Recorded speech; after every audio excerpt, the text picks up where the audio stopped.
know it's been a minute. I know I have not done a recent read. I didn't do recent reads in June. Or did I? I think I did a recent reads at the beginning of June, but I did not do recent reads for the final 3 weeks of June because life got, you know, a little wild, a little hectic, and so I did not get enough footage in order for me to do a recent read. So for the month of June, I think what's going to end up happening is that I am just going to be talking about my favorites and my disappointments of June, and now we're going to pick back up with the recent reads for July because, you know, life is wild. Life is a wild thing. Let's talk about the fact that yes, I am sitting in front of a camera and my hair is somewhat wrapped. It's yeah, whatever, because I'm about to go to bed. No respectability politics here anymore. So here I am. Take me as I am. Love me as I am. Welcome to another recent reads. And so we are going to be starting with, technically today is the 30th of June. So we're going to be looking at the first few days of July. And so I'm not going to really cover anything that I've read in June.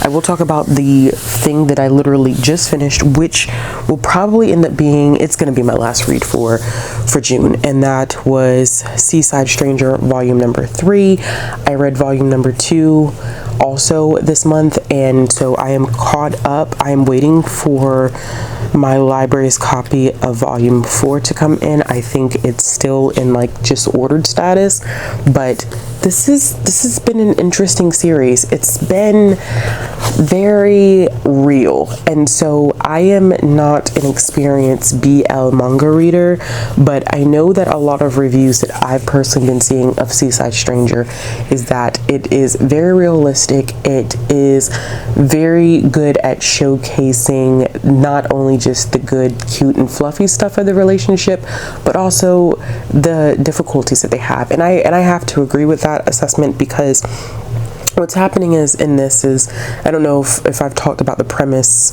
of this before. I think maybe I've talked about it in a previous video, but maybe not a recent reads.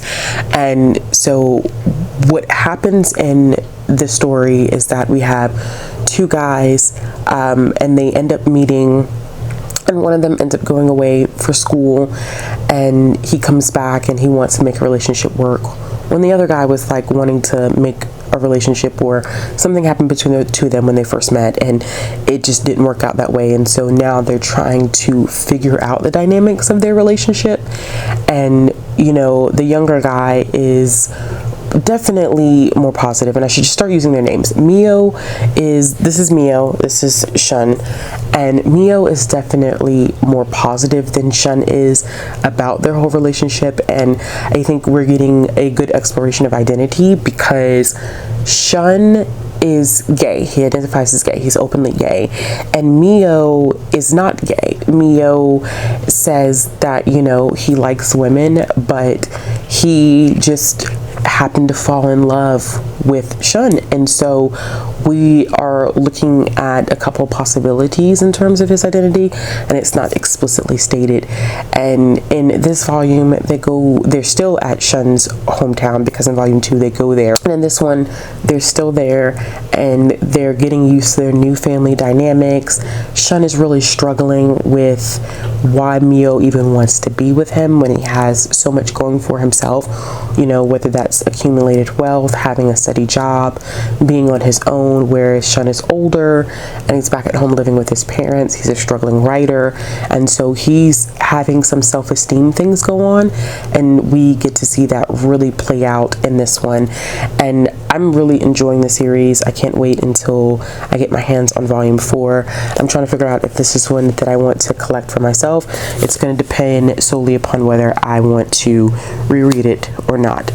So I did decide in my little head that I was going to try to do a 30 and 30 again, which I talked about in my July reading plans, that I wanted to do a 30 and 30. Now granted, I have a lot going on, a lot of positive things going on in my life right now that may not permit me the amount of time that I want in terms of reading, but I'm going to take advantage of as much time as possible between work and raising my kid and my, like, you know, my workout schedule and stuff like that. So like, also I have been working out and changing my eating habits a lot, which this, I mean, I don't know how much y'all care about this part of my life whatsoever, but it's something that I'm like, if I'm doing these recent reads and it's basically essentially a reading vlog, then you're going to hear me talk about it sometimes because it's something that I do. And so I am about, I think, 13 to 14 pounds down, and so it's good. I feel a lot healthier. I feel stronger. It has, you know, made me just feel more healthy. It's not for me so much about image. It's more so about getting my health in a good place and changing some eating habits that I had that I didn't really care for.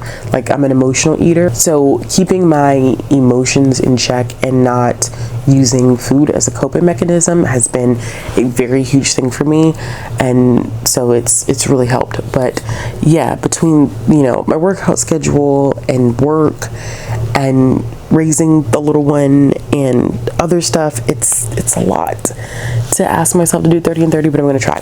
Anyway, this weekend is the 4th. I am going to my parents' house since we have an extended weekend, and I am taking some things with me, not a lot, because I don't want to assume that, oh yeah, I'm gonna read all the things.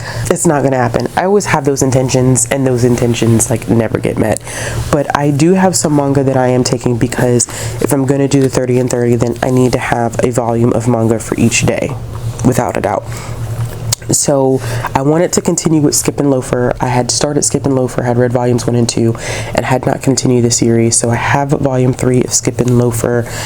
I also have Days on Fez volume 3. I have volume 4 sitting over there, but I'm not gonna take volume 4. These are really, really thick, and it's heavy, it's text heavy in some places, so these take a little bit longer.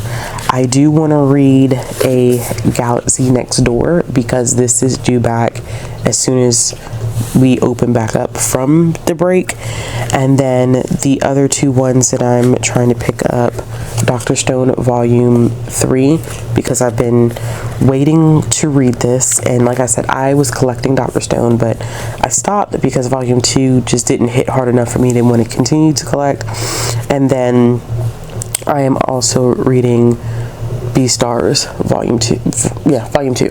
So I'm going to take these 5 volumes as options for what I plan on reading in terms of manga.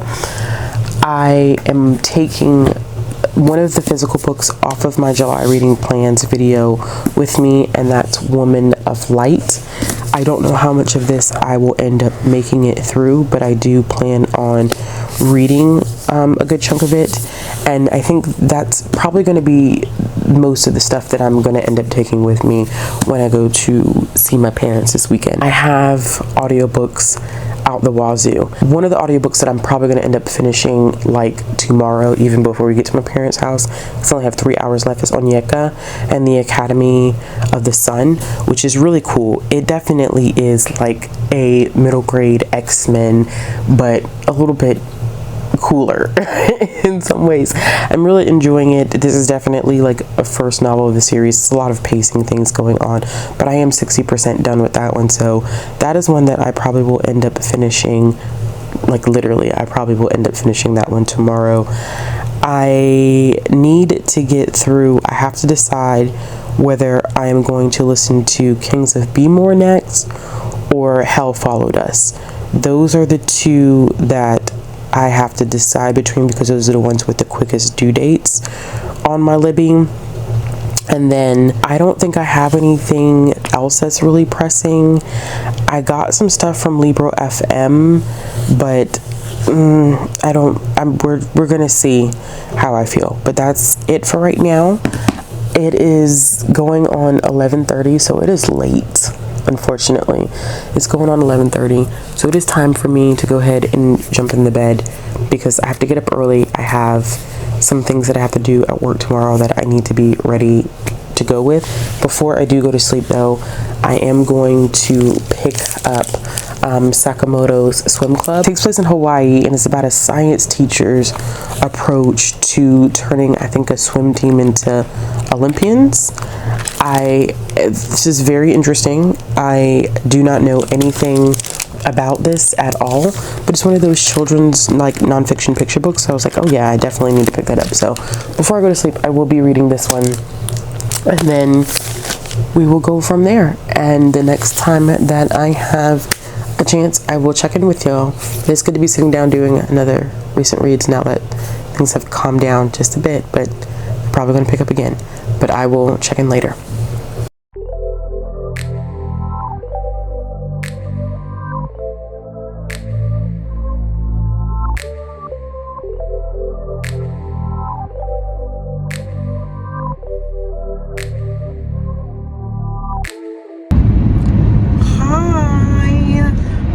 Checking in, which I probably shouldn't be checking in right now in particular, and it's like the lighting's not going to be good. I'm just going to go ahead and tell you right now, like, it's not going to be good because it's been storming all day and it's really, really cloudy, and so the lighting is just not going to look great. But I wanted to do, excuse me, a check-in because I did end up finishing Onyeka and the Academy of the Sun, which is a middle grade fantasy book about a British Nigerian girl who has like a whole lot of hair, as you can see from the cover. She has a whole lot of hair, and she is not comfortable with her hair. She thinks that her hair is a lot. Her mother has trouble doing her hair until she finds out that her hair has these like magical abilities. And so there is a plot that I sometimes I hate talking about some books because I feel like I'm tiptoeing around spoiling what the book could possibly be about, but really what ends up happening is her mother knows that she's gifted. There's a special term for those that are gifted, and her father has been out of her life. He's gone missing, and so they go back to Nigeria so she can go to the Academy of the Sun so that they could not only look for her father, but she could learn more about her magical abilities. And so it's a great like beginner part of this fantasy book. It is definitely not the end. This is going to be a series. This book was really more so of a setup, and so we get a lot of introduction to different powers and stuff. This is definitely like comparable to X-Men, except our main lead here is a black girl, and the author talks about this in the author's note about, like, you know, there's been a lot of superhero books, a lot of books that have superheroes as like the theme, but very rare do you find a black girl who's at the center of those stories. And she intentionally made this story revolve around her perception of her hair. All of that was intentional, and so you see a lot of discussions about hair, and so you see a lot of conversations about her hair within the context of the book. I thought that the people's like the magical gifts that are in the book are really, really interesting. Like, there's a character who can smell emotions, which is very, very interesting. And I say that because my great grandmother used to tell me a long time ago, and this is not emotions, but it just made me think of her. Her birthday was yesterday. She told me that she used to be able to smell death. So like whenever somebody was in the hospital and they were pretty much dying, she could smell it. Like, she could smell death in a room. And I thought it's just a very interesting ability. So it just made me think of her when I thought about that. There's a character that can like shoot ice out of his hand, so very much so comparable to X-Men. I have looked at reviews of people saying like Wakanda, which absolutely not. I definitely, X-Men is a better comparison. I've seen people say like, oh, you know, comparison to Amari. I wouldn't even compare it to Amari, because while Amari's great in its own way, this is definitely something that's completely different. And the only thing that Amari in this book have, like, that is similar is the school element. That's it. Like, besides that, if I could get my words out, besides that, there's not anything outside of that they really truly have in common. So I'm about to stop and run in the store really quick because we're about to hit the road. I have to go pick up my little one and get her some snacks before we go, because, you know, traveling with the toddler is always fun. I am currently listening to Hell Followed Us by Andrew Joseph White. It is I'm going to say it's horror. It's a lot of body horror in it. I'm going to go ahead and say it's horror. It's definitely post-apocalyptic, definitely a close look at the cult of religious cults. Let's put it that way. Definitely fundamentalist-esque type vibes going on here. A lot of body horror, a lot of content warnings for just straight pure violence. It is extremely graphic. Probably one of the most graphic YA books that I have read. It does not slow down on the graphics whatsoever, and so I'd be very wary of that. So I'm probably going to, I may switch it because I really don't want to play this while my kid's in the car, so I may switch it to something that's a little less like on the graphic end. May pick like a middle grade book or something to play while we travel, but yeah, other than that, that's it. And whenever I get some more reading done later, then I will do another check-in.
So basically what you just saw, I just went to the bookstore.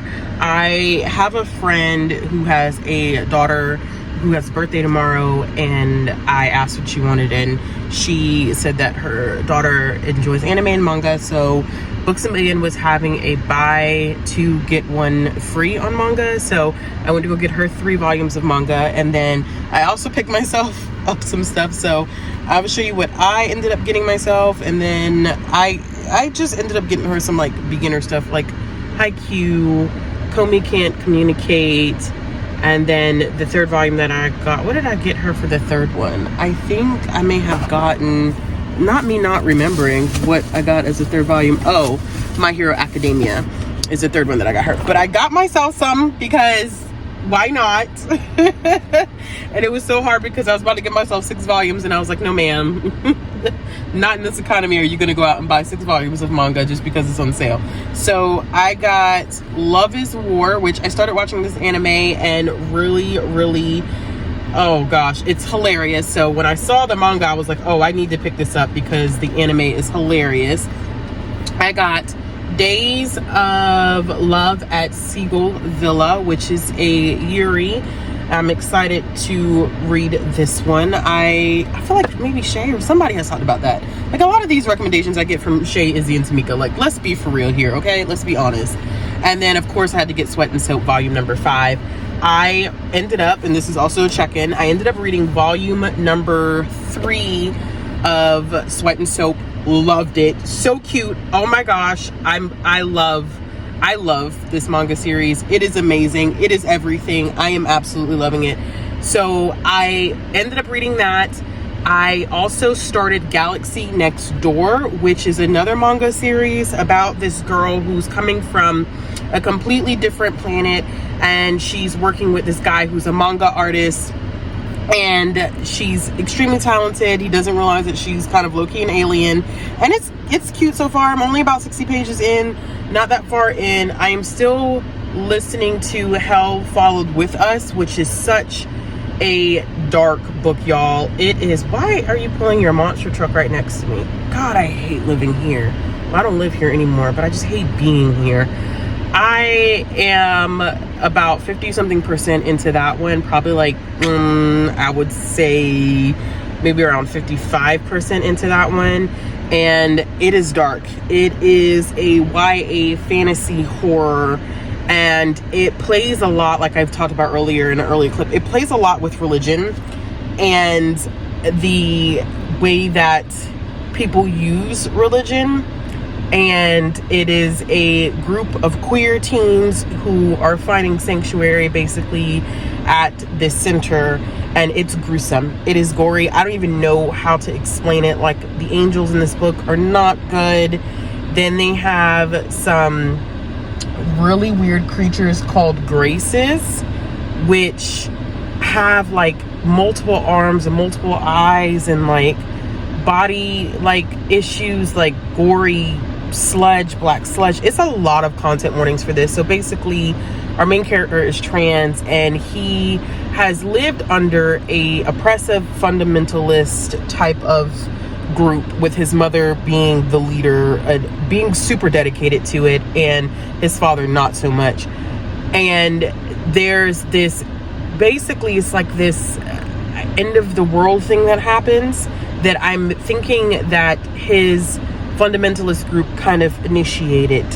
And so it's the end of the world, it's apocalyptic, it's a lot of horrible things happening, innocent people dying, getting killed by these angels and graces. And so our main character finds sanctuary at this center with other queer teens, and he is supposed to be, I think, also what is called the Seraph.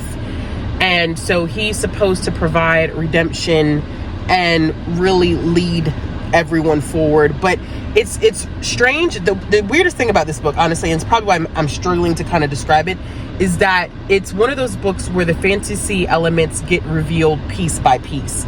It's not a straightforward like, oh, here's the world, this is what happens, this is what has happened. So it makes that part of it makes understanding that part of it relatively difficult. And so as you go forward, pieces of the story keep getting unveiled. And I'm not always the hugest fan of that, because what ends up happening is that it can be confusing because you don't know what's going on 100% of the time, because you don't really understand the world itself. And so it makes it a little bit more difficult to follow. But I think this is also going to be one of those stories that's going to make complete and total sense once I finish it. So I think once I finish the book, I'll be able to give y'all a better review of it. But I have to go get, my mom asked me if I could pick her up some Fresca, which super random. I'm gonna go pick her up some Fresca from the grocery store, and then I'm going to head back to their house because my child will probably be up by then. I also need to go ahead and get like well, I wonder if my mom has a gift bag. I probably will get a gift bag or anything, because I think my mom has a gift bag. But I'm excited that I picked up these volumes of manga. I'm so pissed. I'm low-key pissed because I didn't bring volume 4 of Sweat and Soap, so it's not like I can read volume 5. And I have other manga that I really need to get through now anyway. But I'm still trying to do low-key the 30 and 30. Well, technically, how many days are in July? 30 days, that's September, April, June, and November. 31 days in July. So maybe 31 volumes of manga in July. So I'm on track because I finished my volume of Sweat and Soap, and I'm going to finish Galaxy Next Door today, but I kind of want to jumpstart and get a little bit ahead. But either way, I'm going to finish listening to Hell Followed With Us, and then I will do another check-in soon.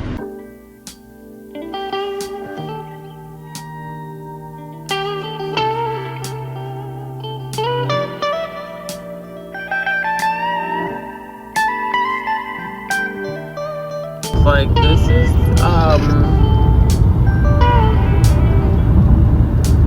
it's like nobody on the road. It's weird, but I guess that's okay.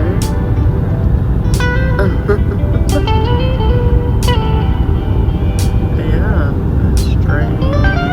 No one here.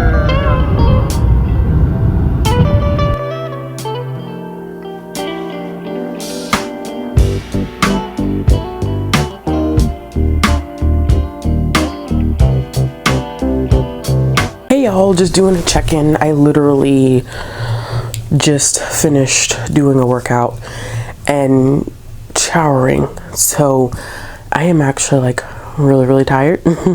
I'm super tired, but I did want to do a check-in because I did not want to put this off until tomorrow. Also, forewarning, it is the 4th of July today, so you know, people go wild with the fireworks things, and so see, which I have this whole thing about people shooting fireworks, especially in residential areas, when you have animals that don't do well with it, children who do not do well with it. I have a toddler who does not do well with fireworks, and then also people who have PTSD. I have PTSD, and fireworks and I don't always get along either. The loud noise is kind of bothersome to me, and so I am hoping to get a decent night's sleep tonight, but we'll see. So the last things that I talked about, I was in the middle of reading a couple of things. I know that when I was in the car that day, I had checked in and said that I was reading A Galaxy Next Door. I actually ended up finishing it. This was a cute introduction to a new series. I've already talked a little bit about what it was. I really liked the connection between the main characters and how she has this ability, like her stinger, because she's from outer space. And so she has a stinger, he accidentally touches it, and so he's technically like attached to her. He's forced to be with her. It's kind of like a low-key forced proximity type of thing going on, but then again, not really. But she has a stinger, he's forced to be close to her and to get to know her, and so she clearly is trying to navigate what it means to really like fall in love, especially as a human. And he is like, okay, like hold up, stop, like this is too much, I don't have the capacity for a relationship. But he finds out like eventually like he may or may not have, you know, feelings for her.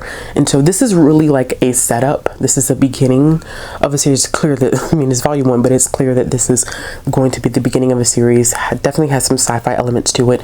We get a little taste of the world where she's from. We get a little bit of the description, but I'm hoping in the next volume that we get even more. I ended up giving this one 4 out of 5 stars. I thought it was good. I like the artwork. I like the pacing of the story. It was a solid first volume. I also ended up finishing Hell Followed With Us, which I should probably grab my phone for this one, and I don't even know where. Oh, here it is. I don't even know where I put my phone, but I am going to read y'all the content warnings for this one, because for this one in particular, I am very weary about introducing this book and not providing content warnings for this one, because it is a YA horror fantasy and it's extremely dark. It focuses on a trans guy by the name of Benji who is leaving a religious cult. He's on the run, and he actually has been infected by a biochemical from this religious cult that is attempting to utilize him as a means to get rid of the rest of humanity, because they have already introduced a bioweapon into the world that has turned humanity into these not so great creatures, because they are attempting to instill God's wrath on those that did not abide by his word and what they consider to be his values. And so Benji's on the run until he runs into this group that is at an LGBTQIA plus center for youth, and is there that he finds his sense of belonging. And so what ends up happening is we see him, originally he's supposed to be a weapon to destroy humanity, and he becomes then a weapon against the very people who have tried to use him as a tool. And it is such an interesting and dynamic work, and I can't do a lot of justice with how I've explained this. And there were definitely a couple of elements that I noticed and couldn't really speak to because it wasn't my experience. And I think that Audrey from Perpetual Pages, they did a really great job showcasing and illustrating, I don't want to say showcasing, illustrating and describing the connections between like Benji and transitioning and turning into the Seraph, which is supposed to be this monster, and just a lot of like beautiful connections. And so I definitely will link Audrey's review of that book down in the description box below. I gave it 5 stars. I thought it was great. It, for me, was a good example of how people take religion and weaponize it, especially the institution of religion. And so we see this religious cult attempting to play God and saying that this is God's will and they are supposed to wipe out humanity because people are not worthy of God's grace. And it's I mean, literally creating a biochemical. And really, honestly, the book scared me shitless because there are people, like real like radicals who are like really invested in these beliefs that they are God's chosen people and they're supposed to instill his wrath against humanity. And it's scary because while this is a horror fantasy type of world, in a lot of ways it is reality, because there are people who have done things like this, and you can see the harm that comes from Benji being a part of this religious cult. And it's a lot because Benji literally is on the run for his life the entire time. Like, he literally is fighting for his life the entire time that we are following him in this book. And so, like I said, I want to give y'all the content warnings for this one because it's an extremely intense one. Okay, so it's violence, explicit gore, arson, murder, mass murder, including children, warfare, terrorism, body horror, transphobia, misgendering, dead naming with name written out repeatedly, threats of transphobic violence, forced detransition, religious abuse, Christian terrorism combined with elements of fascism, abusive parents, and domestic partner violence, including returning to an abusive partner and victim self-blame, self-injury, including attempted suicide of a side character, emetophobia, I'm hoping I'm saying that right, which is vomiting without, warning throughout the text. And so this is not a book for the faint of heart. I do not recommend going into this book lightly. It definitely was a lot for me as a reader, and I was surprised that I was able to finish it so quickly, but I did listen to it very slowly, and there were moments where I kind of had to take myself like out of the story because it was very, very dark and intentionally dark. And the author, Andrew White, really does a good job explaining why it's so dark and the purpose behind it, because there's hope and perseverance thematically throughout the book and they shine through at the end. But anyway, like, awesome book. I mean, really, really great. It's going to be one of my favorites of 2022. So I give that one 5 out of 5 stars. I think I talked a little bit about the fact that I also ended up finishing Sweat and Soap Volume 3.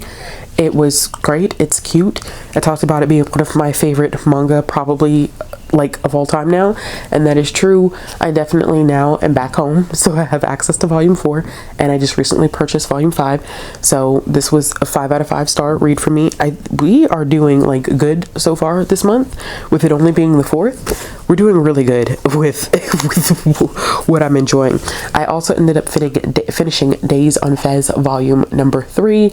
This is such a good manga, and I'm sad that it's only 5 volumes, but I can see why it needed to only be 5 volumes, because it has the potential to get redundant or repetitive if it would extend past a certain amount of volumes, but it is self-contained within 5, and so it's just an enjoyable story. This one, we get introduced to a new character who has a crush on Kanata, and so he plays guitar in his brother's band, and he invites them to an urban music festival, which is very different from the music festivals that we have seen in our previous volumes where those are kind of like open and they're camping and they're on like camping grounds and everybody like rotates between stages.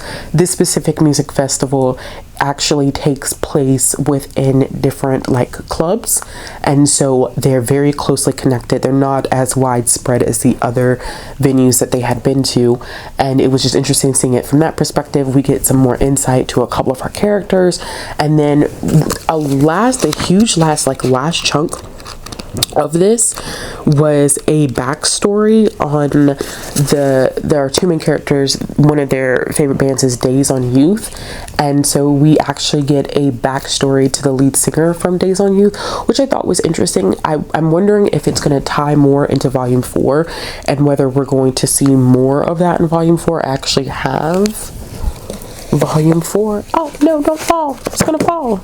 I have volume 4 right here, so it'll be interesting if we do get to see a little bit more of this group in volume 4. I'm not sure though, but I did enjoy it. I'm gonna be sad to see it end because I'm almost finished with it. I have volume 4 and I'm planning on checking out volume 5 from the library tomorrow. So it was a 4-star read. Absolutely enjoyed it. And so what I'm currently reading, which, I mean, we are doing a lot already. We've already read, what, 1, 2, 3, 4, 5 books so far this month, and it is the 4th. I do need to finish a volume of manga today so I could stay on track for my 30, it's actually 31 days in July. I don't know why I keep saying 30 and 30. It's 31 days in July. Is not just 30 days. So I need to, I guess 31 and 31, but I need to finish a volume. And so I didn't want to do anything that was really, really big. Okay, so we're just going to finish this on my phone because my battery on my camera ended up dying. And I don't feel like waiting for it to charge. If I can talk, I don't feel like waiting for it to charge because of the simple fact that I am limited on time here. It's getting late. I do have to get up and go to work in the morning, and I just don't feel like waiting for it to charge and then sitting down and filming. So what I was trying to say is that I need to finish a volume of manga this evening because of the fact that I need to stay on track for the 31 and 31, not 30 and 30, because it's 31 days in July. I'm surprised nobody corrected me on that. Somebody should have corrected me on that. So I was thinking about picking up Sasaki and Miyano volume number 2 because it is so small, and I've already started it. And I'm not super far into it, but I'm far enough into it that I think that I can finish this before I go to sleep. In terms of like what I'm going to be looking at probably within the next couple of days, I won't do the full week because I don't know what my full week is going to look like. But in the next couple of days, there are a couple of things that I'll be finishing. I literally have an hour left, technically 30 minutes of The Kings of Be-More left. And so I plan on probably finishing that tomorrow morning. It won't take me long. I probably will end up finishing that on the way to work tomorrow. It's okay. It's not giving the way I thought it was going to give. And so I'm really going to have to think about that one whenever I sit down to do like my full length review. I did start something that I just randomly picked up off my shelf because in my July TBR video, I was talking about like my shelves of unread stuff is completely out of control, and so I need to do a better job about attempting to start to pick things up off my shelf. So I literally was like, oh, I want something like contemporary, I want a romance. And when I looked at my contemporary romance shelf, which is this shelf right here, and I had forgotten that I had recently purchased Alexandra Warren's Attractions and Distractions series. It's a 4-book series that follows a girl by the name of Alexis through college. And so I decided to start the first one, which is freshman year. And it is so good.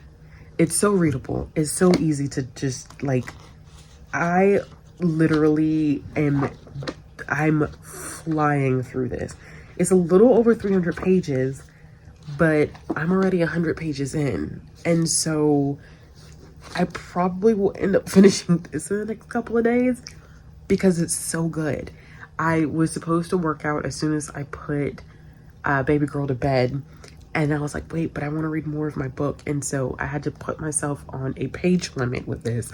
I was like, okay, you can read to page 100, but then you have to get up and you have to work out.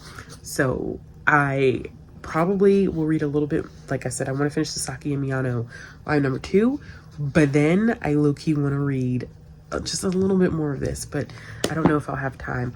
So those are two things that I know for a fact I will be diving into. Also on Wednesday, Bree and I have a live show. Get my finger out my hand, all in the camera. Like, I hate that. But Bree and I have a live show on Wednesday for the comic book club. And we are talking about how to be Ace and also Snapdragon. And so I started How to Be Ace. I literally like just started it. I only got like 2 pages into it. Literally. Well, okay, I got more than 2 pages into it. But I think I'm only on like chapter 2. She's just had gotten to college, but this is going to be interesting. I like that it's in watercolor. I have read a cat. I don't know how to say Cat's last name.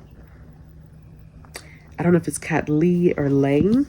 But I read their other book, Thirsty Mermaids, and really liked it. And so I need to read Snapdragon. I think Bree has already read Snapdragon, but this will be my first time reading it. So both of these are queer graphic novels, which were technically our June picks, but we weren't able to discuss them until this month. So those are 2 things that I know for a fact I will be diving into. I don't know what manga I want to read for tomorrow. I haven't really thought that like all the way through, but I probably want to pick something up off of my shelf. I was thinking too that this month I also kind of want to set a goal of reading in between 10 to 15 comics, not graphic novels, but like my serialized comics. And so I definitely have a reason why I want to do that, which I will talk about at a later time. But I think that's it for right now.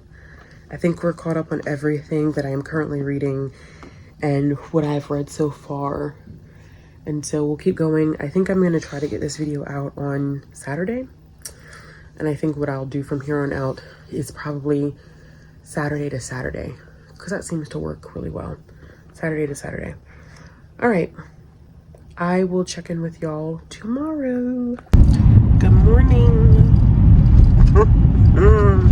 I am exhausted. So I just wanted to check in really quick and let y'all know that, and it's awful. The weather is awful here once again. But I just wanted to check in and let y'all know that I did just finish Kings Be More by R. Eric Thompson. And I'm thinking I'm going to give it either 3 or 3.5. I think the issue that I have with this one is that it is such a heartwarming story about 2 gay black boys who are best friends, and one, Linus, is moving away from Baltimore, and Harrison decides to plan this. Sorry y'all, this asshole will refuse to let me over. How nice. So Harrison decides to plan this whole entire day out, which is because he ended up watching something Bueller, whatever, Days Out, whatever, I forget the name of the movie. Y'all know what movie I'm talking about the kid who ends up skipping school and they spend the day out exploring the city. So they ended up watching that during like a movie night with his dad. And so when he decides to watch the movie with his dad and they watch it, whatever the case may be, because I'm sitting here not really explaining what the hell this book is about. When they end up watching the movie, he gets the brilliant idea to kind of do the same thing, except for his best friend Linus. Why am I not getting this right this morning? I need to wake up.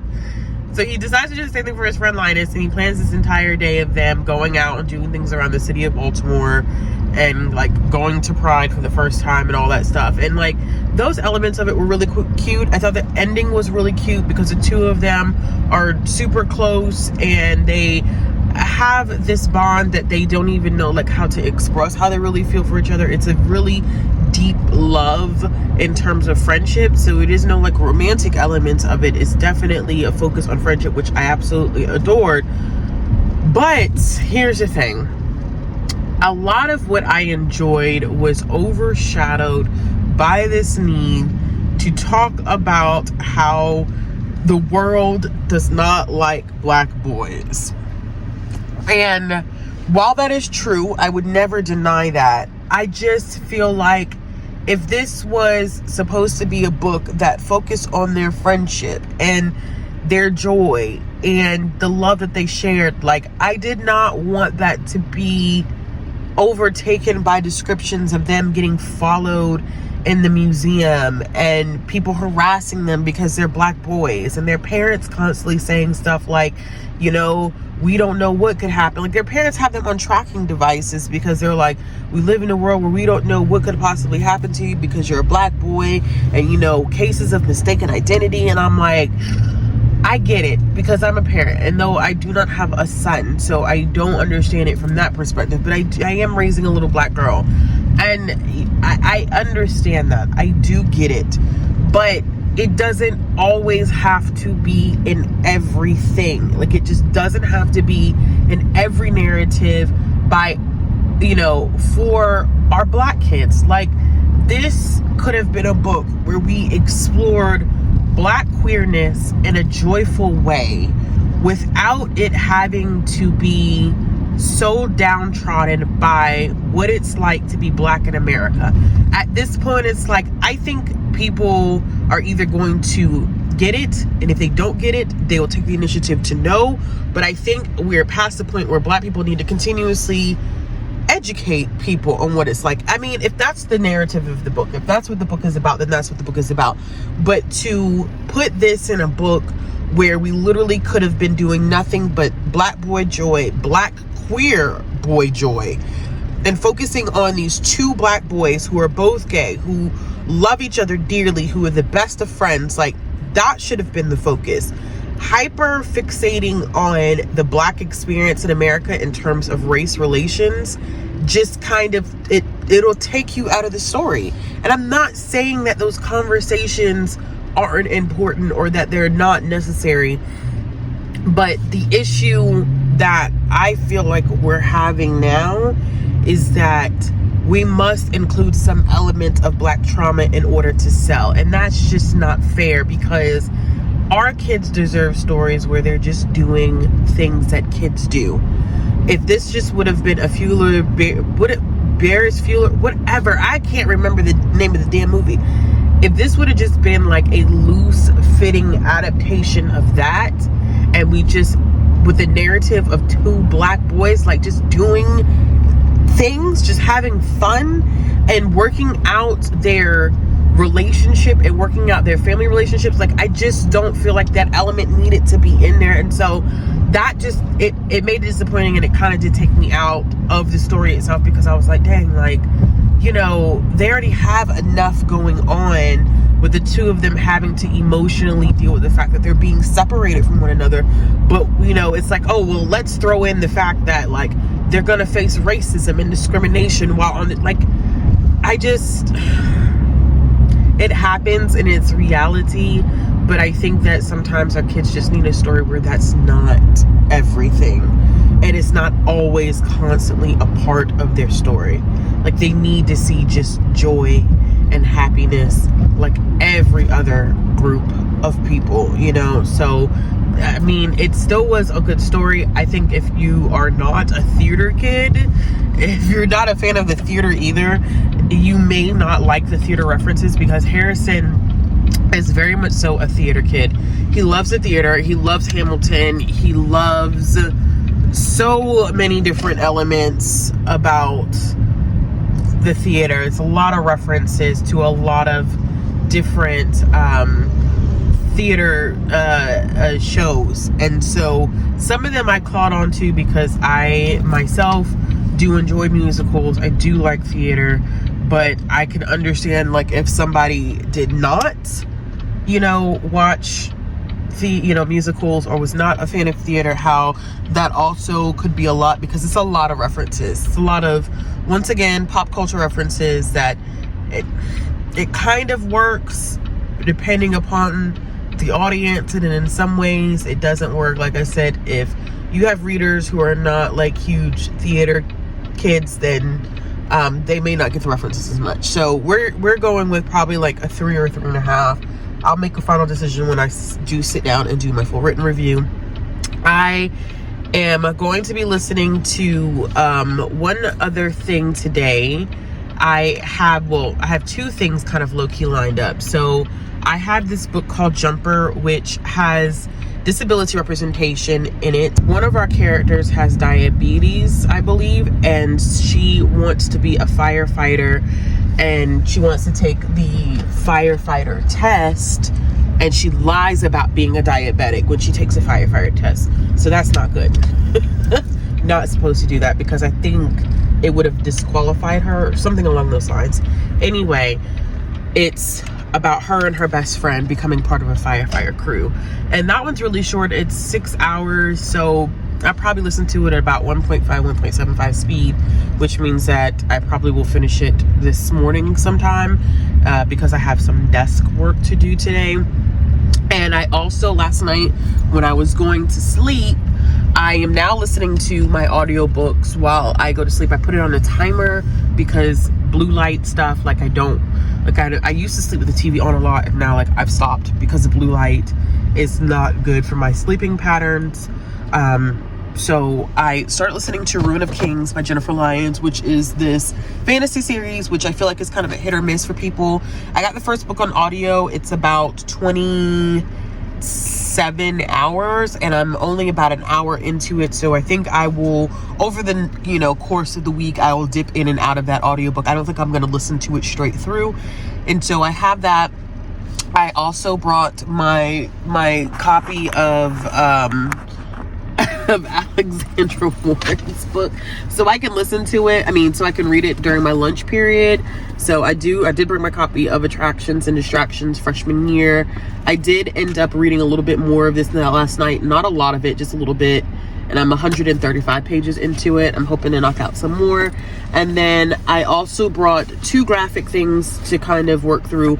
Of course, live show for the Bookishrealm, the Realm of Comics book club is tomorrow. So I did bring How to Be Ace. And then I need to make sure that I keep it with my manga. I did end up finishing Sasaki Miyano volume 2 last night, which was great. It was cute. They're still teetering. I think Sasaki is really struggling with his feelings for Miyano, and Miyano's really struggling with his sexual orientation. He's like, I think I like girls, but I'm not sure because I'm having these feelings for my senpai, and it's very interesting. So I have that one finished, which puts me still on track. And then I also brought Kagui-sama Love is War, which I had talked about that in the miniature manga haul, because that was one that I had started watching as an anime. So I'm gonna go ahead and go to work, and I'll check in with y'all later.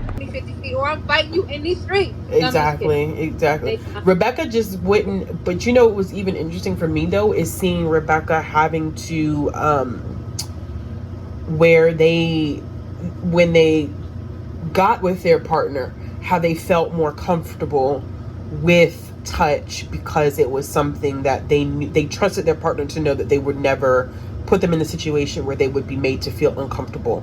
And so it was like, I think I love at this point. Good morning, y'all. I thought I would get up this morning and do a quick check-in before I wake my munchkin up and get her ready so we can go to school and work. But I have been killing it this week in terms of reading. I've been reading a lot.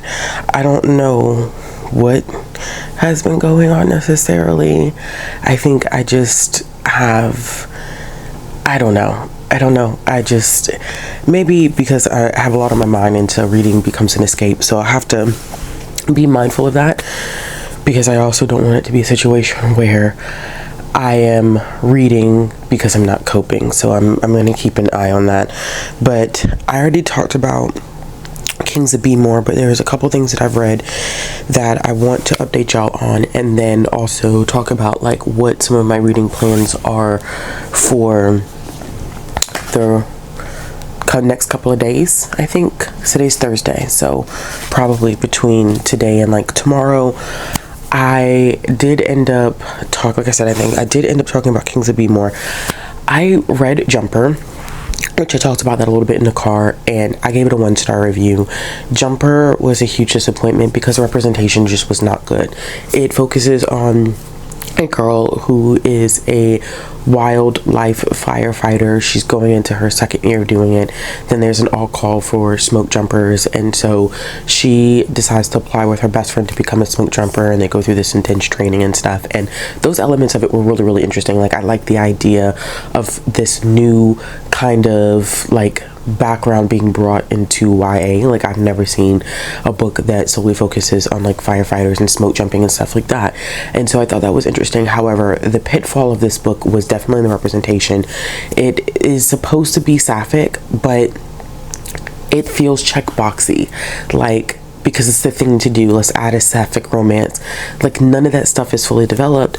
And then the diabetes representation was not good at all. I don't know whether there was a extensive amount of research that was done or not. I did not like that our main character was nothing more than her disability.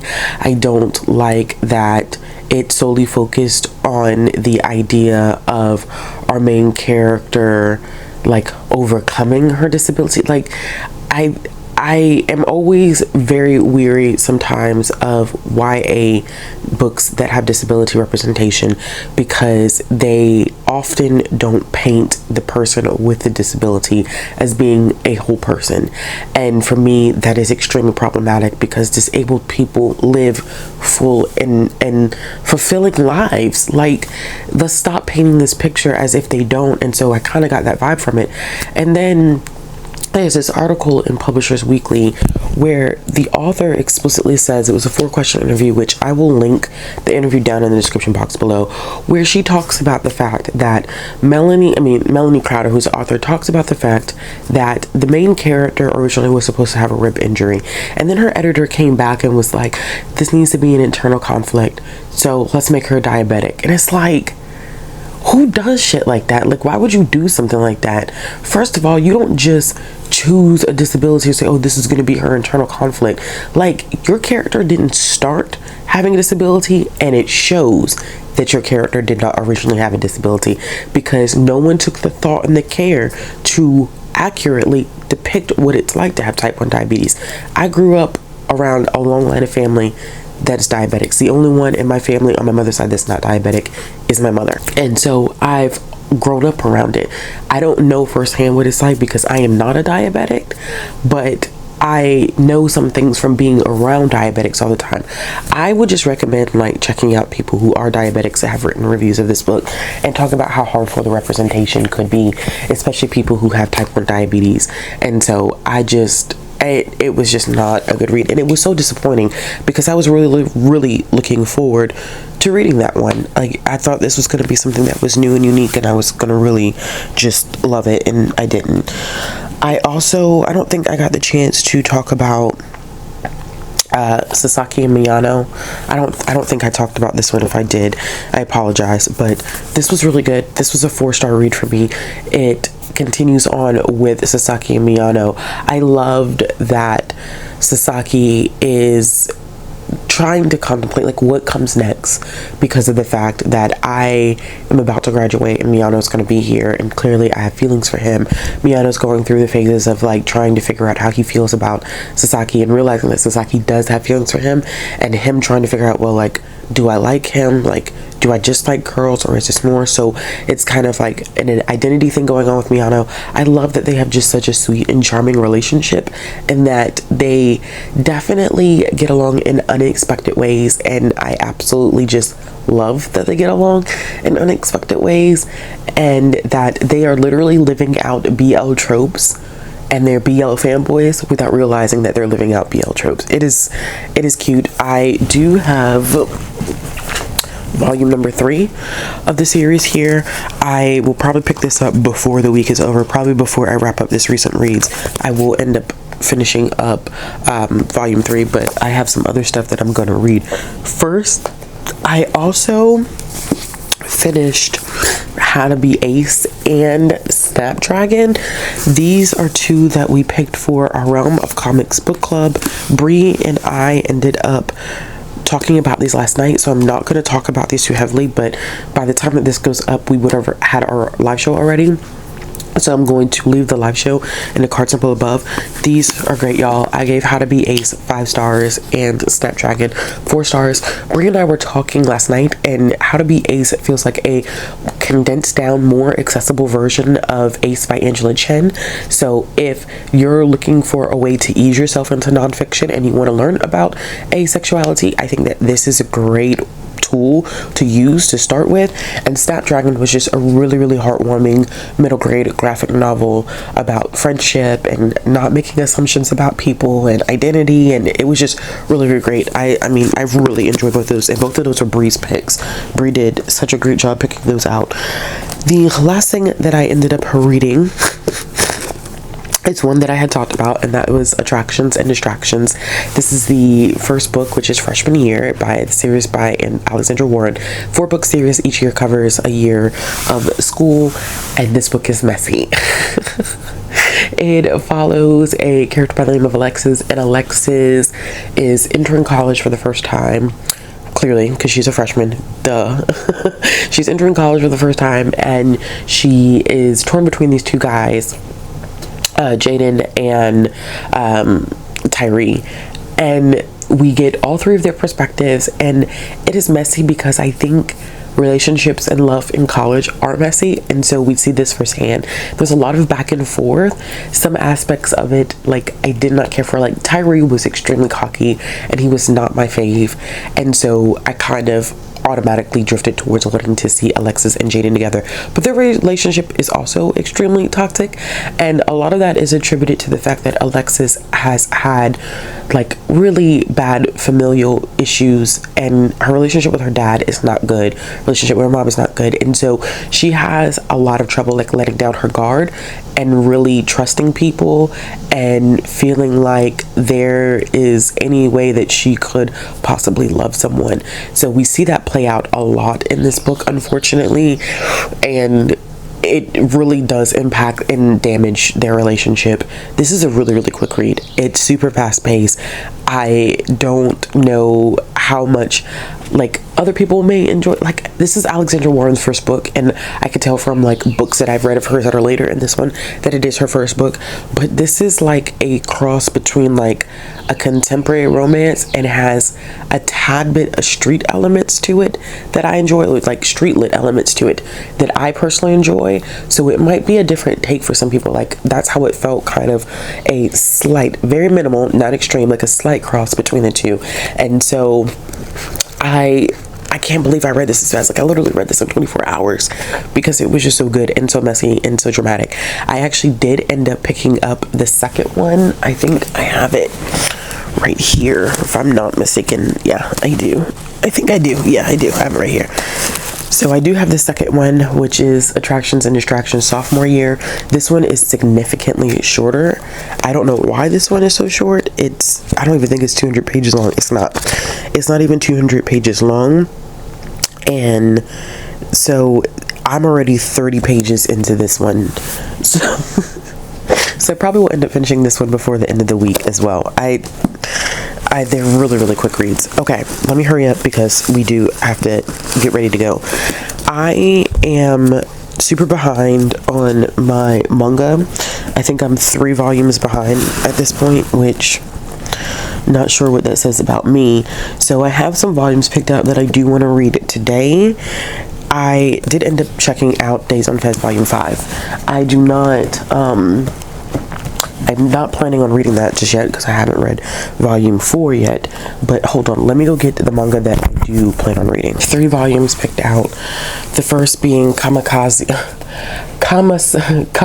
Kiss Volume 2. I've had this sitting in my library pile haul for a minute, and so I need to go ahead and check this one out and finish it because it's been a minute. And then another one that I need to get to that I've had in my currently checked out library pile for a while as well is Skip and Loafer Volume 3. This is a really, really cute series, and I'm excited to dive back into it because I do have Volume 4 checked out. And then the last one that I have is Toilet Bound Hanako-Kun, which is another one that I've had on my currently checked out for a while, and I need to go ahead and finish this one as well. It's not very long. I think the longest one that I'm looking at here is probably, it's probably going to be Kamisama Kiss is going to be the longest one. But these are the 3 volumes that I do want to make it through today because I'm behind. I need to read those 3 volumes to be back on track. And in terms of listening, I am listening to a middle grade audiobook, which, let me see how far I'm into it. I'm 35% into it. It's called Show Me a Sign by Anne-Claire Lizotte, and this is a book that takes place in the 1800s. It is about a deaf community in Martha's Vineyard, and it is a historical fiction, and the author is deaf, bilingual, and biracial, I believe. So it's definitely written from a own voices perspective. It's about this community and a scientist coming in to try to figure out why this community has so many deaf people, and of course that's not going to go right. And I'm at the part where the scientist has just arrived, and he's already causing issues, like cultural issues of not respecting the deaf community, not speaking, like not looking at the deaf person that he's talking to, like going to the hearing person automatically, like just straight disrespectful. So I'm listening to that one. And then in terms of ebooks, I did start Youngbloods, which comes out next Tuesday. I have an e-arc of that, and so I want to finish it. It is a vampire book, and I think it has some boarding school elements to it, so I'm excited to check that one out. But that's it for right now. I gotta go so I can hurry up and get my little one up so we can go ahead and get ready and leave and go to work and school. But I will check in later.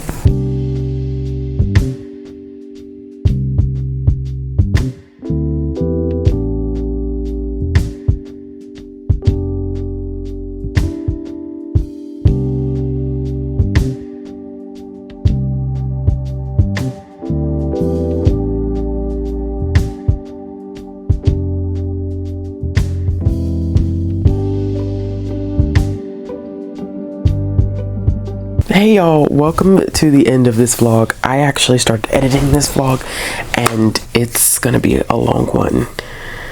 This is a long one. This is one of the longest ones that I've actually done in a while, but I wanted to do a final check-in because this is it.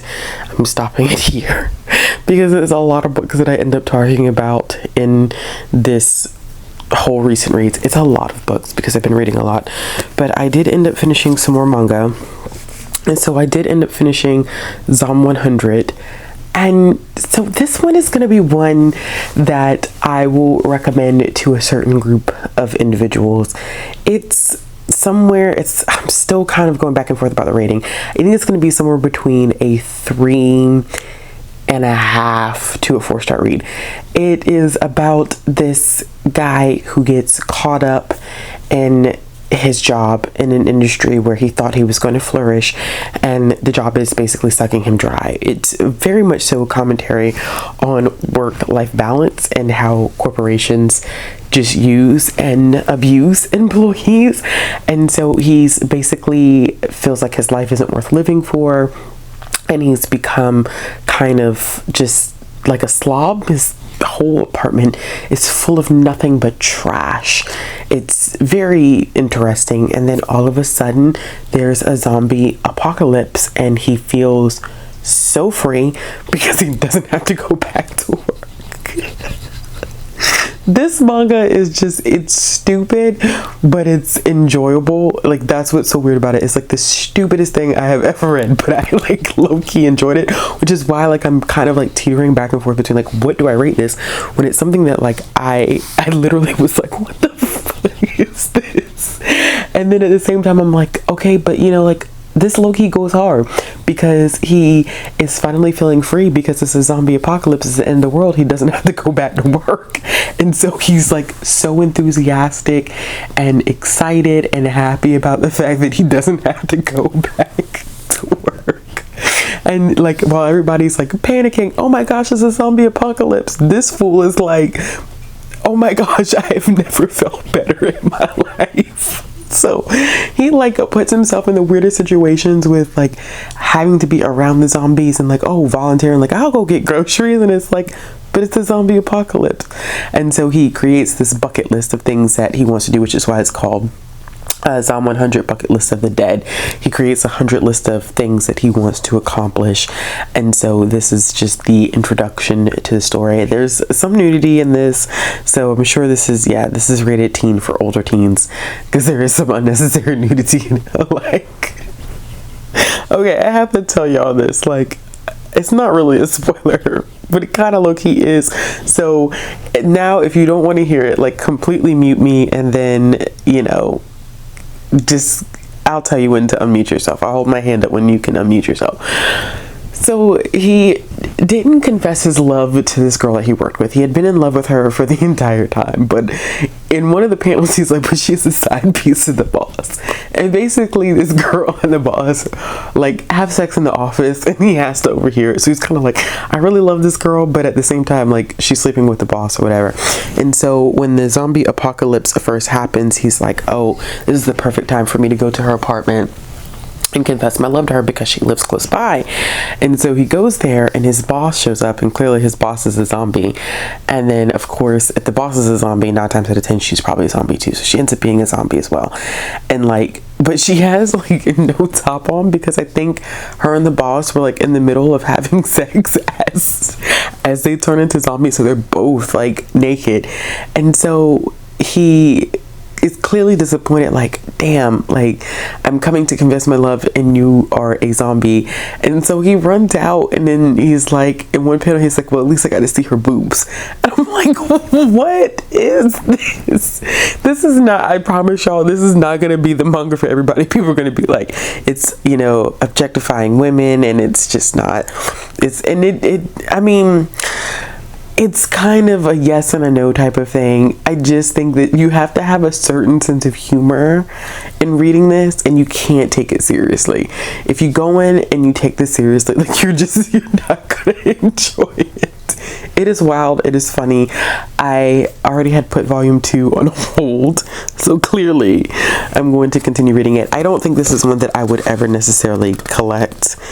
I think this is just one that I am just going to continue to check out from the library. So yes, still debating on my rating for that one. All right, so I also ended up finishing Toilet Bound Hanako-Kun, and I've been like adding an extra syllable in there. I don't know why, but it's Toilet Bound Hanako-Kun.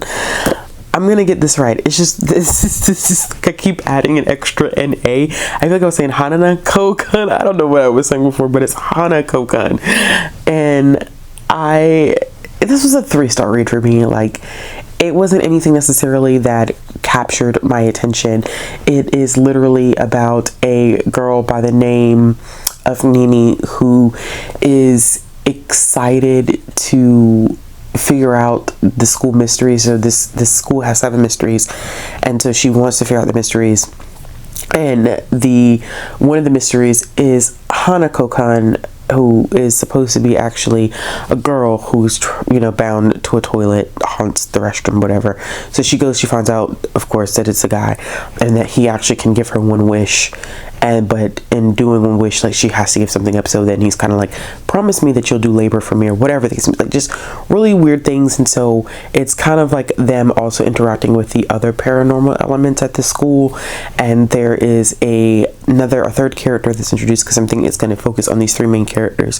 There's another character that's introduced who has been trained in order to exercise like creatures like Hanako-Kun, and so he's in the picture, and I think he has like kind of maybe a slight crush on Nini. I can't really tell just yet, but it wasn't anything that was like mind-blowing per se. I think that a lot of people feel like the character development in this one is good, but in terms of the plot, like, it wasn't anything like major. It didn't really grab me, nothing that really drew me in. It was a solid story. Something I didn't like reading it. It's just that it wasn't anything that was mind-blowing. I think I went in expecting it to be kind of like this epic story. I did really, really enjoy the art. I think the art in this is amazing, and that was another thing that kept me going. But other than that, a 3-star read. And the last thing that I did end up finishing, and we're going to go ahead and wrap this one up, is I ended up finishing The Babysitter by Jack Harbin. This is Encounters book number 1, and it literally is about a babysitter who likes writing romance, and he babysits for this family, and the husband and wife end up getting a separation. This is really short, like novella, like 30 something pages. So the husband and wife end up getting a divorce, and not Jack, y'all. Thinking of the author. The main character ends up having some chemistry type of things going on with the father. And so this is definitely more erotica, I think, than romance. I think they technically do kind of get a happy for now, but there's some things about, let's not label. And so they're not together by the end of this, but it is definitely more of like erotic romance. And so, I mean, it was hot. It was really, really hot. I think I just wanted just a little bit more between the two of them, but knowing that it is a novella length and that, it was 30 something pages, I wasn't necessarily expecting too much. It's just a solid 3-star read for me. I am interested in finishing the rest of the Encounter series. I think there's 2 more books in the series, so I think I may just go ahead and finish the rest of those going into the rest of the month. But that is pretty much it, y'all. I mean, there are things that I started that I didn't get to finish for this week. Like, I didn't get to finish sophomore year of the Attractions and Distractions series. I did end up getting almost 60 pages into that one. I am behind on my 31 and 31 manga challenge. Are we surprised? No one should be surprised that I'm behind on that, but I am planning to hopefully catch up sometime this week. I have a couple of different ebooks and audiobooks that I started, but I'm going to save all of that stuff for the next recent reads. I hope you all have enjoyed. Let me know what you've read so far this month of July. If you like this video, give it a thumbs up. If you want to see more content from me, click subscribe and hit the bell for notifications. Thank you so much. Like, if you've made it this far, like, I appreciate you. Leave a heart in the comment, whatever color you want. Leave a heart in the comment box below if you've made it this far, because you are like my love for even making this far, because this is a long one. This is an exceptionally long one, but yeah. And if you're interested in supporting the channel, my links to my Patreon and my wish list are in the description box above, and I will be back with another recent read soon.